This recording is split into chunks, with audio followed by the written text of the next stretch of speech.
What's up, everybody? Welcome back. Rarity Real Estate, Top Producer Tuesday, Season 2, Episode 9. Little conflict, maybe 8, maybe 7, but we're going to go with 9.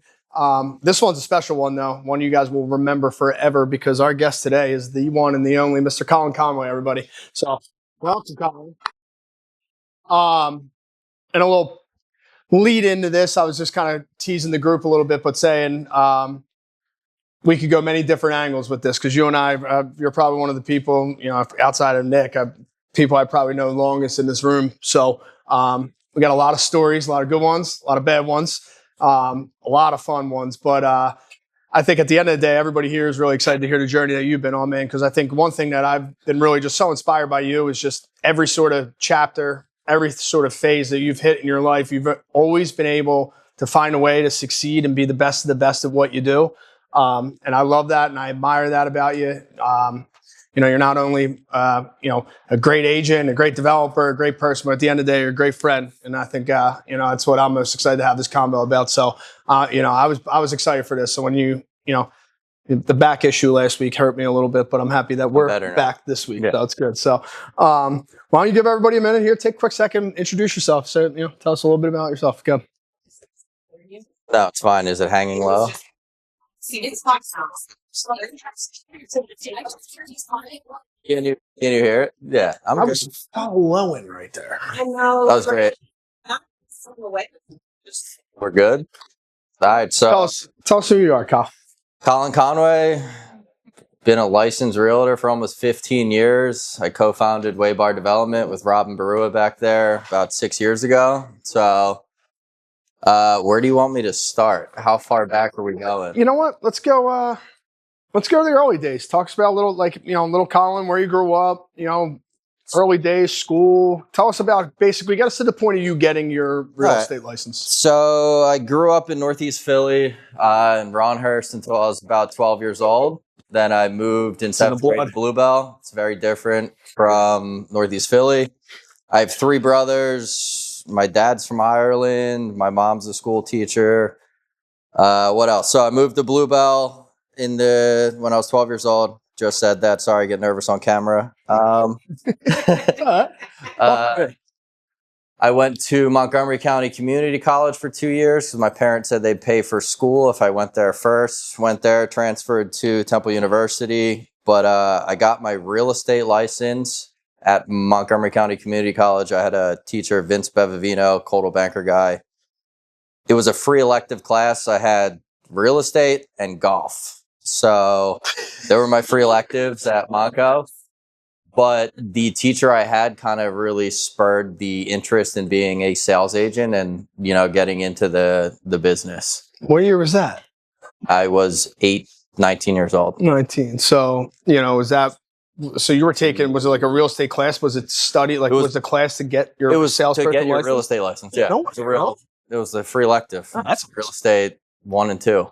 That's pretty cool. So then I took the exams and I became licensed. Yeah. But so I got my license when I was 19. I started because I thought I was going to do like city suburbs sales. So I hung my license at Coldwell Banker in Conshohocken. And I quickly realized I was only going to do sales in the city. So I pivoted and went to Coldwell Banker on Broad and Walnut. I was 20 years old. I still wasn't even old enough to drink at that point. And kind of built my business from there. That's when I met JB. It's when Andrew Gismonti was my mentor when I went from Coldwell Conchi to the Broad and Walnut office. I'm going to walk you into this though. So, yeah, let me think. I want to hear this a little bit more because I know this is kind of when you come in my life. So I'm up to speed here, but, you got your license, you're 19 years old. So did you stay at Temple? Were you done there? Did you just go all in, directly into sales? Were you doing any work, background? Were you working with your dad? Tell me, what was so background, as I was at Monco, I worked at a car wash studying to get my real estate license in school, made the transition. My dad's a developer. He's a builder. He's like old school Irish guy. He's been building homes for, last 35 years, does 2 to 3 homes a year, very old school, tool belt on. So I was doing construction work during the day, working at a car wash, going to school. And I thought oh, my dad builds houses, he builds luxury homes. I'm going to sell his homes. This is going to be great. I'm going to make a lot of money.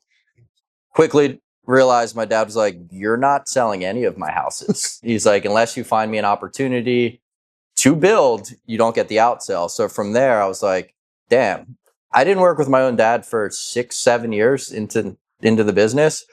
And I wanted to, kind of I learned to find my own opportunities. But growing up doing construction as a kid and being on a job site, it taught me more than I know. I understood how the construction aspect works. I understood the prices. I knew the subcontractors. I knew what to look for when I was, going out and touring houses and trying to build my own client base. So it gave me somewhat of a competitive advantage to be very good at what I do. But in the early years, I'm going to tell a story. My first client was a lady who wanted to find an $800,000 multifamily. It was a referral from a friend. I'm like, oh, this is great. Drive around, showed her 40 properties, found the perfect property. She said, yeah, I'm interested. Let's draft up an offer. Drafted up an offer. She said, actually, I'm not going to sign this. I don't want to buy multi anymore. And I wasted like 6 months driving this lady around, looking at multifamilies. And then I was like, all right, I need to find a different way to make money in real estate because that was a waste of time. Being young, I needed to create value. So my value was I'm going to go find some opportunities, some off-market deals. I'm going to underwrite them for the developer, and I'm going to call different developers in the neighborhood or show up on a job site and say, what are you looking for? What kind of opportunities do you want? What kind of margin are you looking for? What neighborhoods do you want to be in? And I'll go find that. If I bring you a deal, will you give me the outsell? And 9 times out of 10, the developer said, yeah, if you bring me a deal, I'll give you the sale. So in the early years, I went out and literally just hunted and showed up in Grad Hospital, Fairmont, Francisville, Northern Liberties, and just showed up on people's job sites until I found my network of investors aside from my dad. And I built 5 to 6 developer groups. And I would just go out and hunt opportunities and do all the underwriting for them and be like, here's your deal. Here's the numbers. Here's the construction cost. Here's your profit margin when we sell it for X. So we went through a lot there and went deep. And I think, sorry. And it's great. And it's all angles. I want to kind of lean into a few different areas, but I think I want to go back when you were at Coldwell Banker, you got your license first. Did you go through boot camp? Tell me about your early days of being just like a natural raw agent. How were you finding business? Even before you got into development, Boot camp twice. You went to boot First camp time twice. at Conshohocken, and then the second time when I moved, Jeremy Bowers wanted me to go to boot camp again. I met Nick Gigante at that boot camp when he was leaving from OCF. And I knew I wanted to work with developers and investors and builders in some aspect. But one thing I did early on was I showed up at the office every single day, whether I had something to do or not. I wanted to be in the bullpen, if you remember what that is. Oh, yeah. I wanted to sit there and absorb as much as I could from all the other agents who were way more successful than me. So I'd come in again, just listen to other people's conversations, listen to how they negotiate, listen to what they're talking about. And, occasionally an agent would be like, oh, I have a client looking for this specific type of deal. And I'd be like, oh, I might have one for you. I talked to this person. I would just kind of put pieces together. But early on, showing up to the office every single day is what kind of helped me. And again, half the time I didn't know what I was doing. I was just absorbing the conversations. I was trying to see if I had so I have old pictures of scoreboards from back at the Coldwell Banker days. So, here's the thing that I recognize. So when I got into real estate, I was the guy that was learning from Colin. Colin was 21, 22, or I don't even know. You're 20 something years old. You're a young pup. You were legal to drink, I think. I really don't remember at that point. I turned 21. You were, but whether legal or not, we were, I should say. And, that office, I was coming into this ecosystem. And I'll tell you who was in that ecosystem. We had people like Colin Conway, people like Nick Gigante, people like Andrew Gismondi, Todd Miller, Gotti Golkinson, Harkeet Chada, Jesse Barnes. I mean, the list went on, but the one thing that everybody kind of did and that I saw out of Coldwell was they all had very successful businesses, but they all just emulated each other. And that was the one thing that I saw that you did. And you told me very flat out, you were like, you should just sit here. He's like, I'll throw you deals. I remember like Colin just chucking me deals, at the early days, like call around, do this, do that. Like just even in the beginning days, things that kind of felt made you feel busy, but I'm happy you reflected on that. So, kind of as your business grew and, so this is, we were having fun. Business is growing, right? Tell us about your strategy. You really figured out you wanted to work in development. So frame me around being a development agent. How'd you get into it? How'd you service it? What were the good, the bads? Give me that breakdown. So once I found like my core group of developers that I spoke to that, showed interest in buying properties, I was like, I got to go find value. I got to go find deals that make sense. And quite literally would knock 100 doors a week in specific neighborhoods. I liked Grad Hospital and Fairmont, and I became an expert in 19130 and 19146. And I knew the streets that I wanted to knock based off the zoning code, studied the zoning code. I knew what I could build by right on each site. And I kind of had I just had a map. I was like, I'm going to knock the 2000 block of Fitzwater because the north side lots are 16 by 84 RM1. I can build 3 units by right. The south side of the 2000 block of Fitz, 16 by 100, street to street. I can build 4 condos with parking in the back, or a single family home with parking. 2200 block of Catherine, they're 16 by 62, north side parking, south side not. And I picked the areas and the lots and the houses and the blocks that I wanted to build on based off the most value I could provide. So I literally knock on any door that had an air conditioning unit hanging out of the window and be like, all right, so in the summertime, if they have an air conditioning unit, they don't have updated AC, or in the winter, they're cold as shit. So I just targeted the ugly house on the block, uglier houses on the block. And then I'd knock the entire block and ask people like, hey, do you know who owns this home? Do you know who owns that home? And just kind of had general conversations with every single person I could, until typically every block has a block captain as well. So if you get that one person on the block that knows everyone's business, happy to chat with you. You got a lot of doors slammed on your face, but you kind of learn to live with the rejection. So you meet I just went around and knocked on everyone's door because I sucked at cold calling. So I'd rather be face to face, belly to belly. You can adapt at a door. And that's how I built my business. Knocking on people's doors, I'll be like, hey, I have someone who's willing to give you $400,000 for your house. And I knew that number off the bat because, again, we sold other houses to other developers. I did the underwriting. I knew what I was paying before I got there. Most people are like, oh, great, you give me 400. Where am I going to go? And I'd say, like, look, luckily I'm a realtor. So if I don't find you a home that you love in a neighborhood of your choice, don't sell me your house, and I'll make the whole deal contingent upon that. People's guards get dropped. Like, oh, you actually care about where I'm going. And we'd literally make these deals contingent. So we'd make an offer for $400,000. They had no mortgage. They took the 400 we gave them to find a new home. We'd go out shopping, find a new home in whatever neighborhood they wanted to be in. And then it would be a same day settlement. We'd buy their house. They'd settle on their second house, and everyone wins. The developer got the property at a good price. The sellers made good money, and they found a new home that they bought in cash. And I could sleep at night knowing that I took care of the person who lived there. And then also my developers were making money. So it's like a nice happy medium where I had consistent business where rep the seller, bring the buyer, and then sell the asset when it's developed and built. And that's kind of how I built my business. Yeah, I think the biggest takeaway that you could take, and one of the biggest things I learned from you, was your hyper focus in what you were prospecting in neighborhood and going after, right? Exactly like you just said. He knew, the west side of the block, I can call these houses because I know I can do 3 units there and I can pay this much. He already was pre-authorizing. He already had a live buyer on his hands, right? Mm-hmm. So also for you, I think that probably for you, door knocking helped you feel more validated, bringing value to the table, things like that. I knew what was going on every single block in the neighborhood because we used to literally scour the blocks. So I'd be like, oh, so-and-so is building a house down the street, three-story new construction home they sold their shell for $400,000 or $200,000 or $300,000. I knew the numbers, and I just provided value to people on those blocks. And then again, that's in the beginning. And then when me and Robin teamed up, we would hit 300 houses a week, Monday, Wednesday, Friday from 2 to 4. And, we became very recognized in the neighborhoods that we were in. Yeah. We're going to work towards our WayBar days. We'll get there.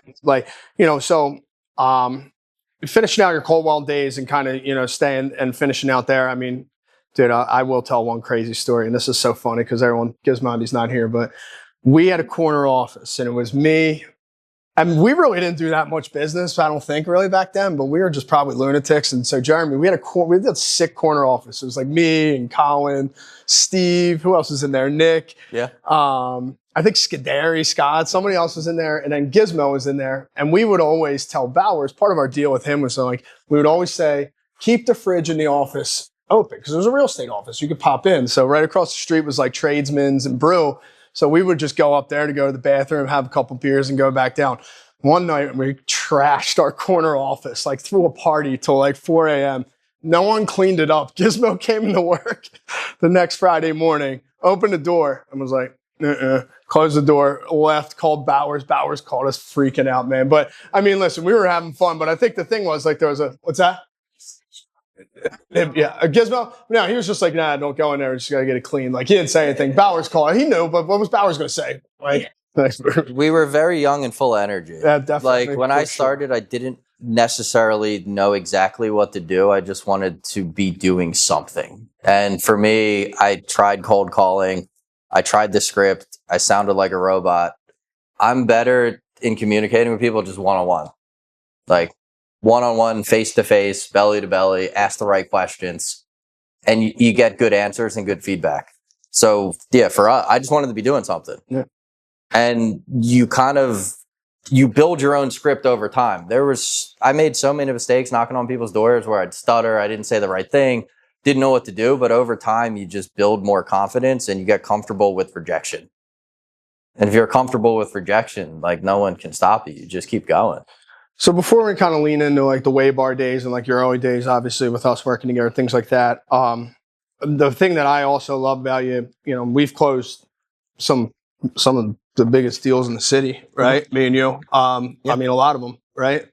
Some crazy when you really think about what me and you were doing big at that level. But the fact is I think you're such a good and unique negotiator. Tell me about how like you approach negotiations, how you approach your relationships with clients. Like just tell me how you enter into a deal, because I'll tell you, you're one of the most unique and best deal makers I know. So any insight into that would be huge.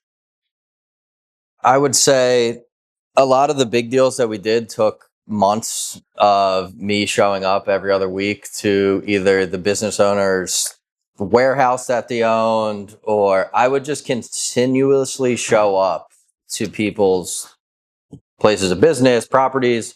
Obviously, if we had a good conversation and rapport, continuously show up. But I think what set me aside and from others is it's not about money for a lot of people. There's a story behind the warehouse that we brokered, the story behind the house, or they inherited it. There's an emotional attachment, and money aside, if you find their why or find a way to, relate to them in some aspect, it makes it more about, what am I trying to say? It's not about the money. It makes it more about the relationship. So if you can sincerely help people, the money just follows. So for me, it's how can I take care of this person? If my client buys your property, how can I make the transaction seamless and make sure you're taken care of after the fact? Because a lot of agents or developers will be like, hey, I'll give you $400,000, close in 30 days, good luck. And it's like, for me, it's like, yeah, I'll give you $400,000 for a house, but let me make sure you find you a new place, or let me find you a new business, or let me find you a new place to operate. And if I think people can sense like a level of sincerity where it wasn't about the money. It's like, if you don't find a new spot or a new office space to move to, then you don't have to do a deal. So I think that's, people trusted me. I think that's the word I would say that I recognize that you said out of that is people trust you. Yeah. And I think that's the one thing that I could always go back to and look at for you. I think, and a great takeaway and learning lesson is number one, you got to practice patience, especially for the big ones, right? Yeah. Jack, I know you went through big one, right? Like that's a number one deal. Yeah. Like patience, a lot of times, even for some of the clients, it's just a key thing and a key skill to work on and be cognizant of and grow. But the other thing too is you got to get your clients to trust you. And I think that happens by showing up and providing value. And that's what you did. Yeah. Like I can even go to, Delaware Ave, that deal that ended up when we were there, even the first one on the corner over here, there are two brothers. The two brothers hated each other. Colin would talk to the one and I would talk to the other. But me and Colin had great rapport with both of the brothers. But if we tried to talk to the other brother, they hated us. Yeah. It was just like we kind of, you could kind of lean in your lane. So I think that's a big takeaway. It's like building trust within your clients, I think ultimately can help you build, years and years of profitable income, obviously, in relationship with those people. So now tell me about, obviously, you moved to Keller Williams, you jump there, you start working at, working with really closely with Robin back here, obviously your business partner, now obviously WayBar Development, but you two really in the beginning partnered up with us at Rarity, sort of as a pseudo team. So tell me about those days of where you guys kind of went out, started finding your own deals, and walk me into the early days of how WayBar kind of came to what it is today. So I met Robin at a door knocking class. I was teaching a class on how to door knock and find off-market opportunities at KW. There's about like 20, 30 people in the class. Rob came up to me after class, never met him before. He's like, hey, yo, I want to do this. I want to knock some doors. And I'm like, great, we'll go out tomorrow. And I already had like a list. It was 700 block of North 20th, 700 block of North 19th, and the 1900 block of Brown Street. They were all like 20 by 100 foot lots, zoned RM1. You could do 4 to 5 units. We already know who the buyers were for that. Whatever. We went out, we knocked, 30, 40 doors, had some good combos. The next day, I get a call from one of the sellers' sons, who was an attorney. He goes, hey, you knocked on my mom's door. You offered 400 grand or 425, whatever the number was. She wants to sell. And I'm like, oh, damn. Called Rob. He's like, oh, this works. I'm like, yeah. And he's like, now we got to find her a house. What most people don't know, in the middle of that transaction, we got it under contract. We brought the buyer already. It was a local developer in the neighborhood. Went under contract. Rob, we went out to go try to find her a new house. In the middle of that, I went to rehab. So I kind of just left Rob on his own to go do his own thing. I had my own personal issues I was dealing with, but I went away and I kind of left Robin to figure it out from there. I'm like, all right, you can figure out the whole transaction. I had no phone, no email, no nothing. And I was like, Robin going away, it's in your hands. And I kind of left. But what made me want to work with Rob the most is when I came back, he set aside all the money that we made. And he was like, your money's right here. Like, here you go. And that's how we started. So, we were knocking the doors. It went very well, very quickly. I went away, came back, everything was there. And from there, I was like, damn, he's like a brother. I can trust him. We're good. From that point, we started knocking doors Monday, Wednesday, Friday, and we'd do like 200 to 300 doors a week.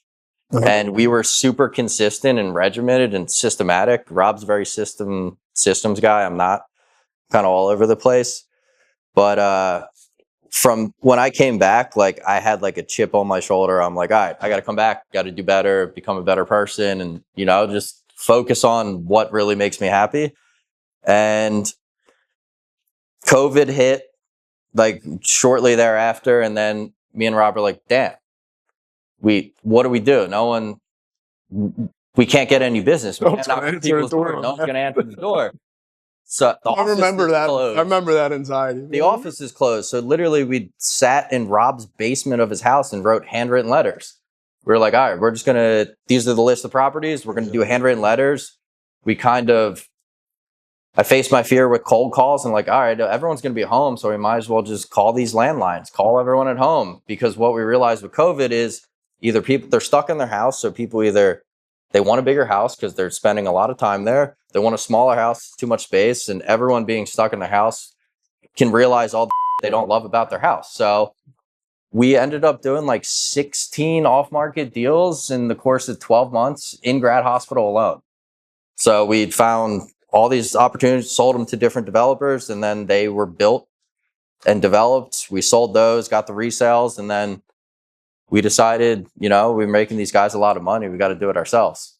So I want to go, because I think this is, I started to get to know Rob a lot more, and obviously became a lot closer to Rob. And when your two relationship obviously got a little bit deeper too. So, and trust me, you were all over the place, brother. So I think you obviously, coming back, I think you obviously had a sense of rejuvenation and things like that. But talk to me about how Robin approached his systems and how he systematized and how that's rubbed off on you, and what was the good and what are the things from your crazy past self that you would never go back to and things like that. So tell me about that. Well, I never went to the gym before meeting Rob. And then when I came back from rehab, Rob's like, yo, you're going to meet me at, which gym was it? The one on 5th, PSC? 5 a.m. You're going to meet me there at 5 a.m. We're going to work out Monday through Friday. And I'm like, what? I don't wake up at 5 a.m. Like, no shot am I doing that. I'm like, what time do you go to bed? He's like, 10:30. And I'm like, so I literally started meeting Rob at the gym at 5 o'clock in the morning, like a 5 a.m. guy. Never thought I'd be a morning guy. But till this day, like I literally wake up at 5 a.m. every morning. I'm up, my alarm goes off at 4:50 a.m. I get out of bed at 5, go to the gym, and I start my day. Building the habit of getting up before everyone else, and like I'm 10 steps ahead of most people by 7 o'clock in the morning. So the number one system for life with what Rob taught me is just like, it's all how you start your day. And, you know, I'd get up, do my thing, and then we'd be regimented. Rob's like, all right, we're going to knock doors on Monday from 9 to 12. And then we're going to do on Tuesday or Wednesdays, we're going to do 2 to 4. And then on Fridays. And it's like, I had a calendar for the first time in my entire career after being in the business for 10 years at that point. So following some level of system was extremely beneficial. I mean, I remember even all those points, man. And just remembering the way you came back, but the way you two right out of the gate, like I said, I remember, being with JRE, you guys were, I think 40 some million, like just like off market, just between you two. I mean, you guys were firing at all cylinders. At what point were you guys like, screw this, we're going to go this direction, we're going to become our own client rather than selling everything out? Talk to me a little bit about, you know, your two journey there now and the next steps from that. The reason we tried to pivot out of the sales was, you know, how I said, like, we find the opportunity, developers agreed to give us out sales. It was on 3 or 4 different occasions where the developer didn't honor their word. And, you know, me and Rob and myself, I'm a very like handshake type of guy. Sell you the deal, you're going to give me the out sale. You're going to give me a shot to sell it when the product's done. And we got burned like 3 or 4 different times. Been there. They hired other agents, and I'm like, damn, all right, we got to start doing this ourselves. So I just got done brokering 716 North 16th Street, the HQ building. Yep. There was the old PHA building. Brokered that deal. It was like $2.6 million. Took my commission check. Rob's like, we're going to buy a deal together. And I'm like, what? He's like, you're not touching your commission. We're going to buy a deal together. We were on xohm.com, and it's an online auction site. And I you not, we bid on this property, 871 North 20th Street, 20 by 70 foot lot, RM1, 19130. Do 3 condos by right. We bid on this site, 300 grand. No one else bid. Clock ticks down. 0. Congratulations, you won. And I'm like, all right, this is kind of wild. It says we won. Got a call from the broker of xohm.com. He's like, congratulations, you have 14 days to close. And I look at Rob. I'm like, you have 300 grand? Because I only have like 60. And he's like, yeah, I don't have 300 grand either. But, and it's like, so we see this combo. Yeah. And I'm just like, what? They're like, all right, what do we do? And we kind of just built this company. We learned to jump off the cliff and build the plane on the way down. It's like step 1, we got the property. Step 2, now we got to figure out financing. So we called a bunch of different banks and like, we're not going to loan you money. Like, you have to close when? In 14 days? Like, no shot. So we got iFund Philly, which is now iFund Cities. Shout out to Brian Ziegenfeis. He was able to get us a bridge loan to buy the house and close in literally 10 days. We got a bridge loan to buy it. We put down like 90 grand in total. It's me and Rob's money. And then we had this site with a squatter inside too. So we couldn't even demolish it. We're like, damn, we can't get inside. From there, we entitled it with plans. We saw the squatter come out, boarded it up, whatever, got the building demolished, and then developed a 3-unit condominium. Was like our first deal. But we didn't know what we were doing. We hired a GC based off a handshake. That GC, like, supposed to be a 9-month project, took 20 months. The budget was supposed to be 800. It went to 1.2 million. And everything that could have, build quality was great, but everything that could have went wrong along the way did, from delays, timeline, money. And like, me and Robin had no investors. It was our own cash. And like, we were just kind of learning as we went. Stress. But from that point on, we learned to become our own GCs, because then we can control our own like destiny and timelines and prices and everything else. And if we made a mistake, it's on us. I can't point the finger at someone else. So I mean, that's our first deal. We talk about this all the time, and I think obviously, we say to our agents all the time, think first like an investor, right? Walk in everything. At the end of the day, if you want to figure out what the bottom value is, figure out what the investment value is, right? So, you guys took that into consideration. It's hilarious too, just bidding online and winning this site. But I didn't think it's a real xome.com. Right? It's a real site. Yeah. Apparently they have deals from time to time. Apparently, It worked. So tell me, you got the first deal done. I mean, at what point were you guys like, all right, we've got to go scale this? Like, how did you break things down? How did you attack it? It seems like you already had a base level of knowledge. So by your second deal, you were kind of already saying, hey, let's GC our own. Like, tell me about that. Yeah, well, I think goal one is like we could have bought properties in like West Philly or, North Philly for a lot lower price point. But me and Robin, like, we're very comfortable in these higher price point neighborhoods. So we knew we wanted to stay in like Grad Hospital in Fairmont. And what was the question? I'm sorry. No, I'm saying, we were talking about like, how'd you decide to scale? Like, why'd you go your own GC? Like, because we grew the GC company because we were tired of getting burnt. And, I had some level of construction expertise from my dad, and like he was very helpful in the beginning as well, and kind of mentored me and Rob. Rob also had a background at Toll Brothers doing construction management, so that was helpful. And we're like, hey, the guy we hired isn't that smart, and he made X amount of dollars building this project for us. We can do this ourselves. And it was a painful, long process to kind of build up, but it's one of the best decisions we ever made. Yeah. And we really started to scale when we learned to raise money for projects. Tell me about that. So every time you buy a house, you need to put a down payment. And when you're doing new construction, let's just say the house is 300, the construction is 4, call it 7. You need to put 25 to 30% down each time. And to scale that, you need a lot of liquid. And, I'm a real estate developer. We're illiquid. We look good on paper. We have assets. We have whatever. But like having available cash is really hard. So we started with like family and friends. We had Rob's neighbor was one of our investors, and like people we sold houses to. Like as agents, we're like, yeah, we'll invest 50 here, 100 there. And we started growing a pot of trusted people to help us invest, and gave them very good returns on the money they invested in 12 to 18 months. But it's an awkward conversation. Hey, can you invest 100 grand or 250,000 or 300 grand into one of our projects? And it's like a big risk for a lot of people. But I think if you meet me or Rob, it goes back to the trust thing. Yep.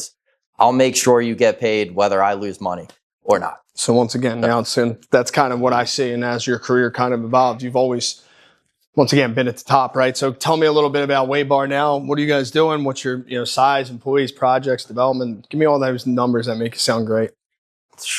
WayBar Development has built probably $40 million worth of real estate to date. By the end of 2027, we'll be just shy of 65 million in new construction development. It's huge. We have a very small team. We wanted to run lean. So, Rob, what we got? 4.5 people? Half being you. Half being you.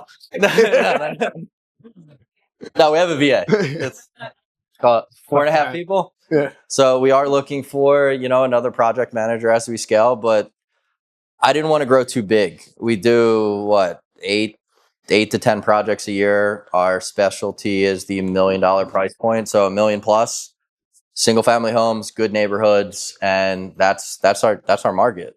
We got about 2 minutes until we kind of lean in. I want to open it up for questions, but talk to me about that market. Why are you focused in that, and then all, why that $1 million price point? Like, why that niche?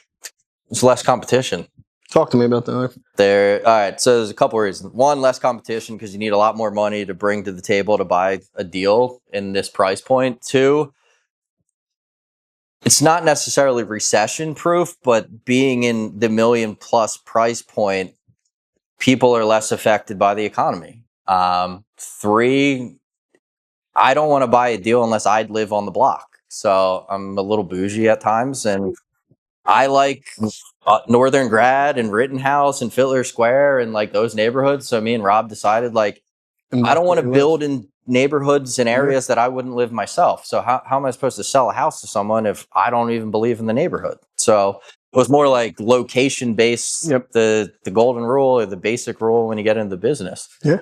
Just if we drive by a deal, we walk the site. If I don't feel comfortable, I want to live on the block, we're not going to buy it.